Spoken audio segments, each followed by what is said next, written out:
The inspector uses advanced ultra-high frequency or microwave frequencies to find just about any subsurface object that has an edge. Plastic, metal, wood, it doesn't matter. The inspector will find it. Unlike the deficiencies of GPR or ground-penetrating radar, the inspector will function flawlessly in clay, wet soil, snow, or even standing in water. Quite simply, anything that you could not find before, including all unidentifiable foreign objects that have an edge, can now be found. Locating the edge of an object is key to how the device will perform and key to identifying the shape and size of the object. You'll find the inspector to be extremely lightweight, approximately 2.5 pounds. The narrow front side of the device houses the transmitter and receiver. There is no additional equipment required for the instrument to operate in the field. Looking at the back of the device, you'll see a 3-position switch with a green LED positioned left. The LED alerts the operator when the device is on. The light illuminates. Or off, the light goes out. In addition, the green LED also serves as the battery life indicator. It will flash between green and red when battery power becomes low. Battery should be replaced at this time. Clockwise, the number 3, 2, and 1 positions of the switch indicate levels of sensitivity from highest, number 3, to lowest, number 1. To the right of the sensitivity switch are 2 LEDs, a left side target indicator and a right side target indicator. These indicators, along with an audible alarm, play a key role in locating a target and help determine parallel position when the target is obtained.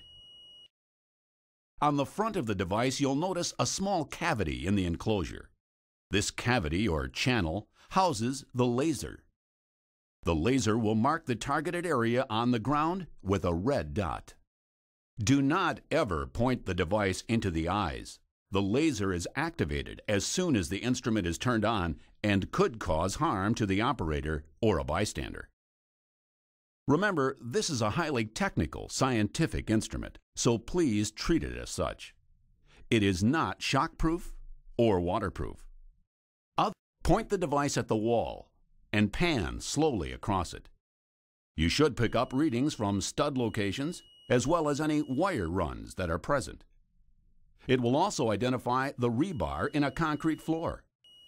Make a note in your head of the angle from the instrument to the object. If you rotate the device to parallel with the stud, you'll see how the left and right indicator LEDs let you know when the transmitter is in alignment with the direction of the stud. This is exactly how it will react to pipes or other objects in the ground. It's very important to remember the left-right indicators alert the operator when parallel is achieved. You should take notice of the audible alarm as you move the device away, and then back to the target. By rotating the device slowly and deliberately, you'll find exact alignment again. The simple use of an audible alarm and LEDs greatly enhance targeting capability. Quite simply, they will ultimately help identify the location and run direction of an object. By the way, you might want to lower the sensitivity of the device when locating shallow objects. The inspector is no different than any other technical device or tool. The more you use it, the better you get. Now that you've had a little practice in a familiar setting, let's move outdoors. We've selected a common construction site, and as you can see, the ground and pavement is scattered with a myriad of marking flags and identifiers. As an operator, it's a great practice to be able to visualize the subterranean environment you're working in. You'll need to paint a picture in your mind of what lies below or what you think might be there. Now that you've formulated a picture of the layout below in your mind, let's use the inspector to find the buried objects. As you can see, there are many different types of ground cover in the construction area that we chose for this tutorial. You have concrete, curb and gutter, tall and short grass, some gravel and rock areas, dirt, sand, and a few trees and shrubs. The inspector may function well in all of these terrains. However, each type of ground cover presents its own obstacles. We found a few methods that produce the most accurate reading in these types of ground cover. Let's begin with concrete. The density of concrete or pavement produces a hot or unusually high sensitivity reading when using the inspector. It's a good idea to lower the sensitivity of the instrument by moving the gain switch clockwise, which is medium or low, when working in a paved or concrete environment. Making slow, deliberate moves with the device will help control its reaction to the high sensitivity factors of the pavement and give you a more accurate reading. When you move the device quickly, you'll notice readings seem disoriented. But by simply slowing device movement while using a deliberate pattern, readings become much more defined. Another thing to keep in mind, the laser is a relatively low-intensity marker. It may be hard to see on a bright sunny day, especially in grass and rocky areas. That type of ground cover creates multiple obstacles and shadows and inhibits the laser from hitting a flat, more reflective surface. To minimize losing sight of the laser, the operator uses a shallow angle approach to locate a target. When working in bright sunlight, position the sun at your back so your shadow falls in the targeted area. The laser will be much easier to locate. The markings on the pavement indicate pipeline or wire buried in the ground. The operator begins to acquire readings from the targets and finds parallel. Because of the angle, the laser contacts the ground prior to the actual target. You can see that by the markings already painted on the surface. To find the linear path of the object, the operator uses a simple movement that looks like he's writing a series of the letter W on the ground.